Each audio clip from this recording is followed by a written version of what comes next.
இந்த விக்கிரவாண்டி இடைத்தேர்தலை நடத்துகிற தேர்தல் ஆணையத்திடம் நாங்கள் ஒரு கேள்வி கேட்க வேண்டியிருக்கிறது. இன்றும் சரியாக 3 நாட்கள் இருக்கிறது பரப்புரை செய்வதற்கு. பரப்புரையை செய்ய வேண்டுமா, இல்லை இந்த தேர்தலை நிறுத்திவிட்டு தேர்தல் ஆணையம் வேறு ஒரு முறையை தொடங்கலாமா என்று ஒரு கேள்வியை நாங்கள் முன்வைக்க வேண்டியிருக்கிறது. காரணம், தேர்தல் என்ன, 4 கட்சி 5 கட்சி நிற்பாங்க, அந்த வேட்பாளர் அங்கீகரிப்பாங்க, வேட்பாளர் பரிசீலனை பண்ணி உறுதி செய்வாங்க, அந்த வேட்பாளர்களுக்கு அந்த பகுதி முழுக்க பரப்புரை செய்வதற்கு அனுமதி கொடுப்பாங்க. அப்படி பரப்புரை செய்ய வரக்கூடிய வேட்பாளர்களை பரப்புரையே செய்யக்கூடாது, பரப்புரை செய்ய விடமாட்டோம் அப்படின்னு என்ன பண்ணாங்க. இந்த விக்கிரவாண்டி தொடங்கினோடனே நம்ம திமுக எல்லாம் என்ன பண்ணுச்சுன்னு உங்களுக்கு தெரியும். ஒவ்வொரு தெருவா, ஒவ்வொரு வார்டா, ஒவ்வொரு பகுதியா, ஒவ்வொரு பூத்தா, ஒவ்வொரு வாக்குச்சாவடியா அந்த மக்களை கொண்டு போய் திரட்டி ஒரு டென்ட் அடிச்சு அதுல உட்கார வச்சாங்க. அதுக்கப்புறம் என்ன பண்ணாங்க, டென்ட் பத்தல, அங்க இருக்கக்கூடிய கோயிலோட மரங்கள் பக்கத்திலையும் கோயில் வாசல்கள்லயும் உட்கார்ந்தாங்க. அப்படி இடத்துல உட்கார வைத்து மாற்று கட்சிக்காரர்கள் ஓட்டு கேட்டு வருகிற போது வீட்டுக்கு போய் கதவை தட்டினா வீடு பூட்டி கிடக்குது, ஆள் இருக்க மாட்டாங்க, போயிருவாங்க அப்படின்னு நினைச்சாங்க.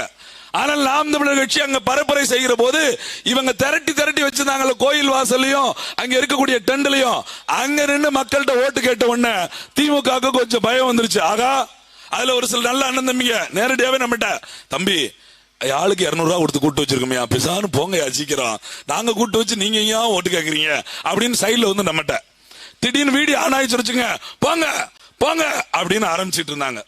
சரி, அப்பயும் நம்ம ஆளுக்கு விடலை அப்படின்னு சொன்னா அடுத்த கட்டமாக என்ன பண்ணாங்க, நாம் தமிழர் வண்டி வருதுன்னு வச்சுங்க, கூட்டத்தை கலைச்சிட்டு எல்லாரும் வீட்டுக்கு போங்க, அவங்க போனதுக்கு அப்புறம் வாங்க சீக்கிரம் போங்க சீக்கிரம் போங்க சீக்கிரம் போங்கன்னு அவங்களை அனுப்பி விடுற வேலையை பார்த்தோம். நேற்று ஒரு படி ஸ்டெப் மேறிட்டாங்க, ஒரு அடி முன்னேறிட்டாங்க. ஏன் தெரியுமா, நம்ம ஆளுகளை மக்களை வீட்டுக்கு போக சொன்னாலும் சிக்கலாது, போற மக்களை மறிச்சு நம்ம நாம் தமிழர் வண்டி நின்றுது. இந்த வேட்பாளர் அங்க நின்று பேசிக்கிட்டே இருக்கு, வேட்பாளர் வேற கேக்குறாங்க 1000 ரூபாய்க்கு ஓட்டா, நல்ல கல்விக்கு ஓட்டா, 1000 ரூபாய்க்கு ஓட்டா, டாஸ்மார்க் கொடுக்கறவனுக்கு ஓட்டா, மூடுறவனுக்கு ஓட்டான்னு மாறி கேக்குறாங்க.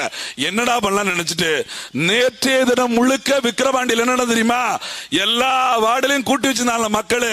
நாம் தமிழர் கட்சிக்காரன் பொதுக்கூட்டம் போற வரைக்கும் ரோட்ல தான் சுத்துறான், அது வரைக்கும் இவங்களை விடக்கூடாதுன்னு சொல்லி ஆளுக்கு ஒரு வண்டியில 10 பேர் அடைச்சுக்கிட்டு ரோட்டுகளே சுத்த ஆரம்பிச்சாங்க. எப்படி மக்களை வெளியில காட்டினா ஓட்டு கேட்பீங்கன்னு சொல்லிட்டு வண்டியில அடைச்சுக்கிட்டு சுத்த ஆரம்பிச்சாங்க.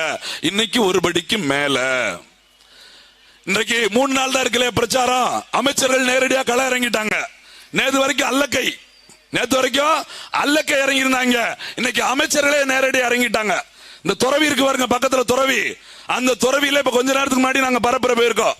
எங்க வேட்பாளர் ஓட்டு கேட்டு போறாங்க, நான் தான் பேசுறேன், அப்படியெல்லாம் ஒண்ணும் தப்பா எல்லாம் பேசுற, கெட்ட வார்த்தை கேட்ட வார்த்தை எதுவுமே பேசல, நான் ஓட்டு தான் கேட்டேன். என்ன கேட்டேன், அங்க நான் போகிற போது ஒரு இடத்துல அமைச்சர் MRK பன்னீர்செல்வம் இருக்காரு, கடலூரை சேர்ந்த அமைச்சர் MRK பன்னீர்செல்வம் இருக்காரு. அந்த அமைச்சர் MRK பன்னீர்செல்வம் அங்க உட்கார்ந்து இருக்கிறாரு. மக்கள் எல்லாம் திரட்டி வச்சிருக்காங்க, மக்களை கூட்டமா திரட்டி வச்சிருக்காங்க. சரி, கூட்டமா திரட்டி வச்சிருக்க மக்கள்கிட்ட நான் கேட்ட கேள்வி ஒண்ணுதான், இந்த இடைத்தேர்தலுக்கு ஒவ்வொரு முறையும் ஒவ்வொரு நாளும் மக்களை கூட்டமா திரட்டி வைக்கிறாங்களே, ஒரு மாசத்துக்கு முன்னாடி பாராளுமன்ற தேர்தல் பொது தேர்தல் நடந்தது, அப்படி பொது தேர்தலை இந்த விக்கிரவாண்டி பங்கு பெற்றது, இது சிதம்பரம் நாடாளுமன்ற தொகுதியாக இருந்தது, ஏன் ஒருத்தர் கூட இது போல உங்க வீட்டு வாசலுக்கு வந்து அங்க உங்களை கூட்டி வைக்கல அப்படின்னு ஒரே ஒரு கேள்விதான் கேட்டேன். நீங்க நியாயமான கேள்வியா இல்லையா இங்க இருக்க அறிவார்ந்த பெருமக்கள் யோசித்துக் கொள்ள வேண்டும்.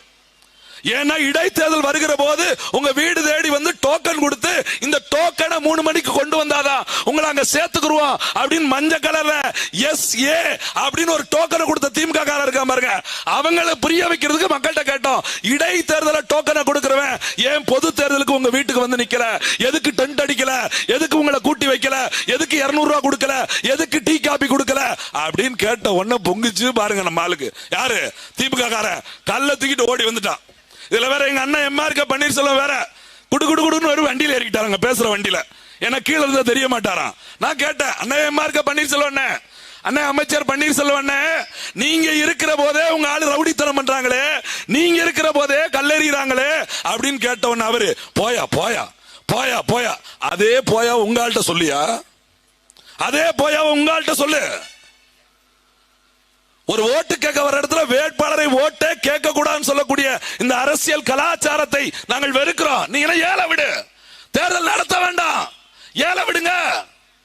நீங்களே ஏழை எடுத்துக்கங்க, திமுகவை ஜெயிச்சிருச்சு அறிவிச்சுக்கங்க. எதுக்கு தேர்தல்? எந்த விளக்கணைக்கு தேர்தல் நடத்துறோம்? எதுக்கு இப்படி மக்கள் எல்லாம் தெருவில் கஷ்டப்பட்டு நிக்கணும்? நீங்களே ஏழை விட்டு நீங்களே எடுத்து 3 நாள் தேர்தல் பரப்புரையே வேண்டாம், நீங்களே முடிச்சுக்கங்க. தேர்தல் அறிவிச்சு திமுக வென்றதாக அறிவிச்சு கொண்டு போங்களேன். எதுக்கு காவல்துறைக்கு கஷ்டம், தேர்தல் ஆணையத்துக்கு நஷ்டம்? எல்லாரும் இதுல பிளைஸ் கோடுன்னு ஒன்னு எடுத்து பறக்கும் பட. எங்கடா பறக்கும் படன்னு கேட்டா நீங்க போன் பண்ண கூடாது தலைவா, ஆப்ல அனுப்புங்க. இது அவன் எனக்கு ஆப் வச்சதுக்கு அப்புறம் நான் ஆப் அனுப்புவா? அதுக்கப்புறம் நீ வந்து அவனுக்கு ஆப் அடிக்கவா? ஆப்ல அனுப்புனாதான் அவங்க வந்து பார்த்து நம்மளை வந்து பார்த்து அதுக்கப்புறம் சரியா தப்பா. அப்ப ஒரு இடைத்தேர்தலை கூட நேர்மையாக சந்திக்க முடியாத, இன்னும் சொல்லுங்க, ஒரு பெண் வேட்பாளரை பார்த்து பயங்கொள்கிற திமுகவை முதல்ல வரலாற்றுல பாக்குறோம். ஏன் சொல்லுங்க, 29 வேட்பாளர்கள் நாம் தமிழர் கட்சி நிறுத்துகிற ஒரே ஒரு பெண் புலி. அத்தனை ஆண்களுக்கு இடையில ஒரே ஒரு பெண் புலி. அந்த பெண்ணை பார்த்து அவங்க ஓட்டு கேட்கறத பார்த்து எனக்கெல்லாம் ரொம்ப பாவமா தான் இருக்குது. எங்க தங்கச்சி அபிநய பேசுறத பார்த்தா பச்சை குழந்தை மாதிரியே கேட்டுக்கிட்டு இருக்கு. இப்படி கேட்கறதுக்கே இவ்வளவு பயப்படுறாங்களே. ஒருவேளை எங்க அக்காலாம் விஸ்வரூபம் எடுத்தா என்னத்துக்காக நினைச்சு பாருங்களேன். எங்க அண்ணன் மாதிரி எல்லாம் ஓட்டு கேட்டு போயிட்டா, அப்ப விக்கிரவாண்டி மக்கள் தான் உறுதி செய்து கொள்ளணும்.